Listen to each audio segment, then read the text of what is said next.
Hi friends, എല്ലാവർക്കും VVPSC സൊല്യൂഷനിലേക്ക് സ്വാഗതം. നമ്മൾ ഇന്ന് നമ്മുടെ ക്ലാസ് ഇവിടെ സ്റ്റാർട്ട് ചെയ്യുന്നതാണ്. അപ്പോൾ ഞാൻ പറഞ്ഞിട്ടുണ്ട് ആദ്യം തന്നെ ക്ലാസ് സ്റ്റാർട്ട് ചെയ്യുമ്പോൾ നമ്മൾ പ്രീവിയസ് ക്വസ്റ്റ്യൻ പേപ്പർ വെച്ചിട്ടാണ് ക്ലാസ് സ്റ്റാർട്ട് ചെയ്യുന്നത്. അപ്പോൾ നമുക്ക് ഓരോ ദിവസം ഓരോ ക്വസ്റ്റ്യൻ പേപ്പർ അനാലിസിസ് ചെയ്തിട്ട് മുന്നോട്ട് കൊണ്ടുപോകാം. അത് നമ്മൾ ഇന്ന് എടുത്തിട്ടുള്ള ക്വസ്റ്റ്യൻ പേപ്പർ എന്ന് പറഞ്ഞാൽ 10th ലെവൽ പ്രിലിംസ് സെക്കൻഡ് സ്റ്റേജിലുള്ള ആദ്യത്തെ 20 ചോദ്യങ്ങളുടെ സോഴ്സ് എവിടെയാണ്, അതുമായി ബന്ധപ്പെട്ട് നമ്മൾ എന്തൊക്കെ കാര്യങ്ങൾ പഠിക്കണം തുടങ്ങിയിട്ടുള്ള കാര്യങ്ങളാണ് നമ്മൾ ഇന്നിവിടെ ഡിസ്കസ് ചെയ്യുന്നത്. അപ്പോൾ ക്വസ്റ്റ്യൻ പേപ്പർ നിങ്ങളൊക്കെ നോക്കിയിട്ടുണ്ടാവും, ചോദ്യങ്ങൾ എവിടെ നിന്നാണ്, ഏത് ചോദ്യത്തിന് ആൻസർ ഏതൊക്കെയാണെന്നൊക്കെ നിങ്ങൾ നോക്കിയിട്ടുണ്ടാവും. പക്ഷെ അതുമായി ബന്ധപ്പെട്ട് നിങ്ങൾ എന്തൊക്കെ കാര്യങ്ങൾ അടുത്ത എക്സാമിന് പോകുമ്പോൾ പഠിക്കണം എന്നുള്ള കാര്യമാണ് ഞാനിവിടെ ചർച്ച ചെയ്യുന്നത്. അപ്പോൾ അതിൽ ആദ്യം തന്നെ ചോദിച്ചൊരു ചോദ്യമുണ്ട് അതിനകത്ത്. ആസ്ഥാനം, കേരള പോലീസിൻ്റെ ആസ്ഥാനം എന്ന് പറഞ്ഞിട്ടുള്ളൊരു ക്വസ്റ്റ്യൻ വന്നിട്ടുണ്ട്. അപ്പോൾ ആ ക്വസ്റ്റ്യനുമായി ബന്ധപ്പെട്ട് നമ്മൾ സ്ഥിരമായിട്ട് PSCക്ക് ചോദിച്ചിട്ടുള്ള ഒരുപാട് ചോദ്യങ്ങളുണ്ട്. അത് നമുക്ക് ആദ്യം നോക്കാം. PSC ക്വസ്റ്റ്യൻ പേപ്പറിൽ സ്ഥിരമായിട്ട് വരുന്നൊരു ചോദ്യമാണ് ആസ്ഥാനങ്ങൾ. കഴിഞ്ഞ 10th പ്രിലിംസിൽ തന്നെ അതിലൊരു കേരള പോലീസിൻ്റെ ആസ്ഥാനം തൃശ്ശൂർ എന്ന് പറഞ്ഞിട്ടൊരു ഓപ്ഷനിൽ വന്നിട്ടുണ്ട്. കേരള പോലീസിൻ്റെ ആസ്ഥാനം തിരുവനന്തപുരത്താണ് കറക്റ്റായിട്ട് വരുന്നത്. അതുമായി ബന്ധപ്പെട്ട് നിങ്ങൾ സ്ഥിരമായിട്ട് PSCക്ക് ചോദിക്കുന്ന കുറച്ച് ചോദ്യങ്ങളുണ്ട്. അത് നമുക്കൊന്ന് ഓർത്തു വെക്കാം. കേരള ലളിതകലാ അക്കാദമിയുടെ ആസ്ഥാനം തൃശ്ശൂർ, കേരള സംഗീത നാടക അക്കാദമിയുടെ ആസ്ഥാനം തൃശ്ശൂർ, കേരള ഭാഷാ ഇൻസ്റ്റിറ്റ്യൂട്ട് തിരുവനന്തപുരം, കേരള ബാലസാഹിത്യ ഇൻസ്റ്റിറ്റ്യൂട്ട് തിരുവനന്തപുരം, കേരള സർവ്വവിജ്ഞാന കോശ ഇൻസ്റ്റിറ്റ്യൂട്ട് തിരുവനന്തപുരം, സംസ്ഥാന ചലച്ചിത്ര വികസന corporation Thiruvananthapuram, Kerala media academy Ernakulam, Kerala folklore academy Kannur, Kerala school of drama Aranattukara Thrissur. ഇത് കേരള മീഡിയ അക്കാദമി എറണാകുളവും ഒരു പ്രീവിയസ് ക്വസ്റ്റ്യൻ പേപ്പറിൽ വന്ന ക്വസ്റ്റ്യൻ ആണ്. അതുകൊണ്ട് നിർബന്ധമായിട്ടും ഇത്രയും ആസ്ഥാനങ്ങളെങ്കിലും നിങ്ങൾ അടുത്ത എക്സാമിന് പോകുന്നതിന് മുന്നേ പഠിച്ചു വെക്കണം. അപ്പോൾ നമുക്ക് അടുത്ത ക്വസ്റ്റ്യനിലേക്ക് പോകാം.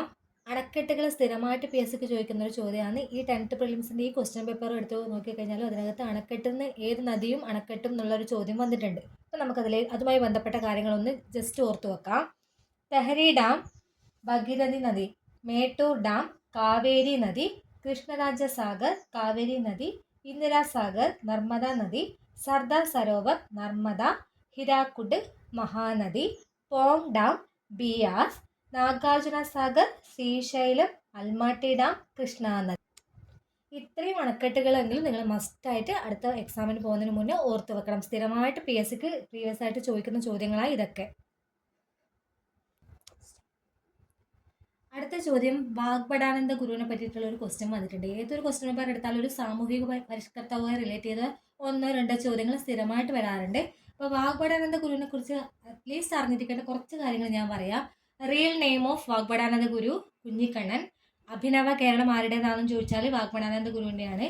ഊരാളുങ്കൽ ഐക്യനാണയ സംഘം ഓർത്തു വെക്കണം. ശിവയോഗ വിലാസം മാസിക ഓർത്തു വെക്കണം. ഏറ്റുമാറ്റ് എന്ന് പറയുന്ന കസ്റ്റം പ്രൊഹിബിറ്റ് ചെയ്തത് ഏത് സാമൂഹിക പരിഷ്കർത്താവാണെന്ന് ചോദിച്ചു കഴിഞ്ഞാൽ വാഗ്ഭടാനന്ദനാണ്. തത്വപ്രകാശിക ആശ്രമം കോഴിക്കോട് ആരംഭിച്ചത് ആരാണെന്ന് ചോദിച്ചാൽ വാഗ്ഭടാനന്ദ ഗുരുവാണ്. മലബാറിലെ ശ്രീനാരായണ ഗുരു എന്നറിയപ്പെടുന്നത് ഏത് സാമൂഹിക പരിഷ്കർത്താവാണെന്ന് ചോദിച്ചാലും വാഗ്ഭടാനന്ദ ഗുരുവാണ്. കൂടാതെ ഇമ്പോർട്ടൻ്റ് ആയിട്ടുള്ള അദ്ദേഹത്തിൻ്റെ കുറച്ച് കൃതികൾ കൂടി ഓർത്തു വെക്കണം. ആത്മവിദ്യാ സംഘം, ആത്മവിദ്യാ കാഹളം, അധ്യാത്മയുദ്ധം, പ്രാർത്ഥനാഞ്ജലി. ഇത്രയെങ്കിലും അറ്റ്ലീസ്റ്റ് ഓർത്തു വെക്കുക. ഇമ്പോർട്ടൻ്റ് ആയിട്ടുള്ള ഒരു ഭാഗമാണ് വക്കം മൗലവിനെ പറ്റിയിട്ടുള്ള ഒരു ക്വസ്റ്റ്യൻ വന്നിട്ടുണ്ട്. അപ്പോൾ വക്കം മൗലവിയിൽ സ്ഥിരമായിട്ട് ചോദിക്കുന്ന ഒരു ക്വസ്റ്റ്യൻ ആണ് മാസിക മുസ്ലിം അൽ ഇസ്ലാം. 2 മാസിക ആരുടേതാണെന്ന് ചോദിച്ചാൽ വക്കം മൗലവിയുടെ ആണെന്ന് നമുക്കറിയാം. കൂടാതെ 2 പ്രധാനപ്പെട്ടിട്ടുള്ള 2 കോട്ട്സ് ഉണ്ട് വക്കം മൗലവിയുടെ. സാമൂഹിക പിന്നോക്കാവസ്ഥ പരിഹരിക്കാനുള്ള മാർഗമാണ് വിദ്യാഭ്യാസം എന്ന് പറയുന്നത് വക്കം മൗലവിയാണ്. മതവിദ്യാഭ്യാസത്തോടൊപ്പം ഭൗതിക വിദ്യാഭ്യാസം നേടിയാലേ മനുഷ്യ പുരോഗതി സാധ്യമാകൂ. 2 പോയിന്റും SCRTയിലെ പോയിന്റാണ്, രണ്ടും ഓർത്തു വെക്കണം. കൂടാതെ ഇംഗ്ലീഷ് വിദ്യാഭ്യാസത്തെ പ്രോത്സാഹിപ്പിച്ചിട്ടുണ്ട്, സ്ത്രീ വിദ്യാഭ്യാസത്തിനെ പ്രോത്സാഹിപ്പിച്ചിട്ടുണ്ട്. ഇതൊക്കെ വക്കം മൗലവിയായിട്ട് ബന്ധപ്പെട്ട് വിവിധ PSCയുടെ പ്രീവിയസ് ക്വസ്റ്റ്യൻ പേപ്പർ എടുത്ത് നോക്കിക്കഴിഞ്ഞാൽ വന്ന ചോദ്യങ്ങളാണ്, ഓർത്തു വെക്കണം. നെക്സ്റ്റ് വന്നൊരു ഭാഗം എന്ന് പറയുന്നത് വൈക്കം സത്യാഗ്രഹവുമായി ബന്ധപ്പെട്ട ഒരു ചോദ്യം വന്നിട്ടുണ്ട്. അപ്പോൾ വൈക്കം സത്യാഗ്രഹത്തെ പറ്റി നമ്മൾ അറ്റ്ലീസ്റ്റ് അറിഞ്ഞിരിക്കേണ്ട കുറച്ച് കാര്യങ്ങൾ ഞാൻ പറയാം. ഇന്ത്യയിൽ ഐത്തത്തിനെതിരെ നടന്ന ആദ്യത്തെ സത്യാഗ്രഹം ഏതാണെന്ന് ചോദിച്ചാൽ വൈക്കം സത്യാഗ്രഹമാണ്. വൈക്കം സത്യാഗ്രഹം അങ്ങനെ തന്നെ ഒരു PSC ക്വസ്റ്റ്യൻ ആയിട്ട് ചോദിച്ചിട്ടുണ്ട്. ഇന്ത്യയിൽ ഐത്തത്തിനെതിരെ നടന്നിട്ടുള്ള ആദ്യത്തെ സത്യാഗ്രഹം ഏതാണെന്ന് ചോദിച്ചാൽ വൈക്കം സത്യാഗ്രഹമാണ്. വൈക്കം സത്യാഗ്രഹം നടന്ന വർഷം 1924 മാർച്ച് 20 ഓർത്തു വെക്കണം.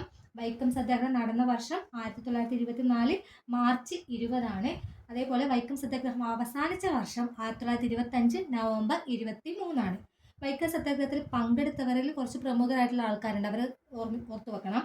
CV Kunhiraman, K Kelappan, Mannath Padmanabhan, Changanassery Parameshwara Pillai, Kurur Neelakanta Pillai. കൂടാതെ വൈക്കം മഹാദേവ ക്ഷേത്രത്തിന് ചുറ്റുമുള്ള വഴികളിലൂടെ സഞ്ചാര സ്വാതന്ത്ര്യത്തിനായിട്ട് നടത്തിയ സമരമാണ് വൈക്കം സത്യാഗ്രഹം. വൈക്കം മഹാദേവ ക്ഷേത്രത്തിന് ചുറ്റുമുള്ള വഴികളിലൂടെ സഞ്ചാര സ്വാതന്ത്ര്യത്തിനായിട്ട് നടത്തിയിട്ടുള്ള സമരമാണ് വൈക്കം സത്യാഗ്രഹം എന്ന് ഓർത്തു വെക്കുക. കൂടാതെ വൈക്കം സത്യാഗ്രഹത്തെ അനുകൂലിച്ചിട്ട് വൈക്കം മുതൽ തിരുവനന്തപുരം വരെ സവർണജാഥ സംഘടിപ്പിച്ചത് ആരാണെന്ന് ചോദിച്ചാൽ മന്നത്ത് പത്മനാഭനാണ്. വൈക്കം സത്യാഗ്രഹത്തെ അനുകൂലിച്ച് വൈക്കം മുതൽ തിരുവനന്തപുരം വരെ സവർണജാഥ സംഘടിപ്പിച്ചത് മന്നത്ത് പത്മനാഭനാണ്. ഗാന്ധിജിയുടെ നിർദ്ദേശത്തിലാണ് ഇത് സംഘടിപ്പിച്ചതെന്ന് ഓർത്തു വെക്കണം. ഈ ചോദ്യങ്ങളൊക്കെ PSC പ്രീവിയസ് ആയിട്ട് ചോദിച്ച ക്വസ്റ്റ്യൻസ് ആണ്. അടുത്തൊരു ചോദ്യം വന്നിട്ടുള്ളത് ഗാന്ധിജിയുമായി ബന്ധപ്പെട്ട ഒരു ക്വസ്റ്റ്യൻ ആണ്. അപ്പോൾ നമ്മൾ ഗാന്ധിജിയുമായിട്ട് അറ്റ്ലീസ്റ്റ് അറിഞ്ഞിരിക്കേണ്ട കുറച്ച് കാര്യങ്ങൾ ഞാൻ പറയാം. ഇതിൽ ചോദിച്ചിട്ടുള്ളത് ഗാന്ധി സിനിമയിൽ ഗാന്ധിയായിട്ട് വേഷമിട്ട ആളാരെന്നുള്ളൊരു ചോദ്യമാണ് വന്നിട്ടുള്ളത്. അപ്പോൾ അതുമായി ബന്ധപ്പെട്ട് നമ്മൾ മസ്റ്റായിട്ട് അറിഞ്ഞിരിക്കേണ്ടത് ഗാന്ധി സിനിമ സംവിധാനം ചെയ്തത് ആരാണ്? റിച്ചാർഡ് ആറ്റൻബറോ ആണ് ഗാന്ധി സിനിമ സംവിധാനം ചെയ്തത്. അതേപോലെ ഗാന്ധി സിനിമയിൽ കസ്തൂർബയായിട്ട് വേഷമിട്ടത് ആരാണെന്ന് ചോദിച്ചാൽ രോഹിണി ഹട്ടംഗഡി. അത് രണ്ടും മസ്റ്റായിട്ട് പഠിച്ചു വെക്കണം. ഗാന്ധിജി തൻ്റെ ആത്മകഥ രചിച്ചിരുന്ന ഭാഷ ഗുജറാത്തിയാണ്. ഗാന്ധിജിയുടെ ആത്മകഥ ഇംഗ്ലീഷിലേക്ക് പരിഭാഷപ്പെടുത്തിയത് മഹാദേവ് ദേശായിയാണ്. കൂടാതെ ഗാന്ധിജിയുടെ കേരള സന്ദർശനത്തിൻ്റെ എല്ലാ ഡേറ്റും മസ്റ്റായിട്ട് നമ്മൾ അറിഞ്ഞിരിക്കണം. ആദ്യമായിട്ട് വന്നത് 1920 ഓഗസ്റ്റ് 18 നിസ്സഹകരണ സമരവുമായി ബന്ധപ്പെട്ട്. 1925 മാർച്ച് 8 വൈക്കം സത്യാഗ്രഹവുമായി ബന്ധപ്പെട്ട് രണ്ടാമത് വന്നു. മൂന്നാമത് വന്നത് 1927 ദക്ഷിണേന്ത്യൻ പര്യടനത്തിൻ്റെ ഭാഗമായിട്ടാണ്. നാലാമത് 1934 ഹരിജൻ ധനസമാഹരണത്തിന് വേണ്ടി. അവസാനമായിട്ട് 1937 ക്ഷേത്രപ്രവേശന വിളംബരം. ഇത്രയും കാര്യങ്ങൾ അറ്റ്ലീസ്റ്റ് അറിഞ്ഞിരിക്കണം. ഈ ഭാഗത്തുനിന്നൊരു ചോദ്യം ഉറപ്പായിട്ട് അടുത്ത പരീക്ഷയ്ക്ക് ചോദിക്കും.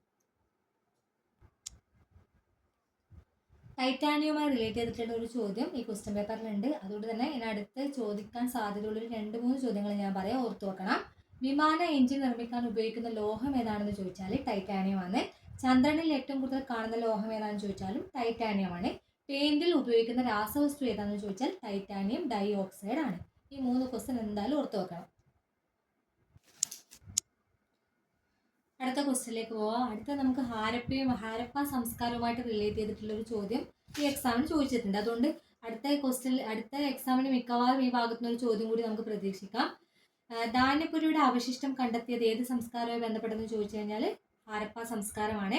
ഗോതമ്പ്, ബാർലി, തിന, എള്ള്, പയറുവർഗ്ഗങ്ങൾ തുടങ്ങിയവയുടെ അവശിഷ്ടം ലഭിച്ച കേന്ദ്രം ചോദിച്ചാൽ ഹാരപ്പയാണ്. വെങ്കലയുഗ സംസ്കാരം എന്നറിയപ്പെടുന്നത് ഹാരപ്പൻ സംസ്കാരമാണ്. മാതൃദൈവ ആരാധനയുടെ തെളിവ് ലഭിച്ച സ്ഥലം ചോദിച്ചു കഴിഞ്ഞാൽ അത് ഹാരപ്പ സംസ്കാരത്താണ്. മൃഗങ്ങളെയും വൃക്ഷങ്ങളെയും ഒക്കെ അവർ ആരാധിച്ചിരുന്നു എന്ന് ഓർത്തു വെക്കണം. അഫ്ഗാനിസ്ഥാനിലെ സിന്ധു നദീതട കേന്ദ്രം ഏതാണെന്ന് ചോദിച്ചാൽ ഷോർട്ട് ഗയാണ്. മുദ്രകളുടെ നിർമ്മിതി ഏത് ജനതയുടെ കലാവൈഭവമാണെന്ന് ചോദിച്ചാൽ ഹാരപ്പൻ സംസ്കാരമാണ്. ഇത്രയും കാര്യങ്ങൾ അറിഞ്ഞു വെക്കണം.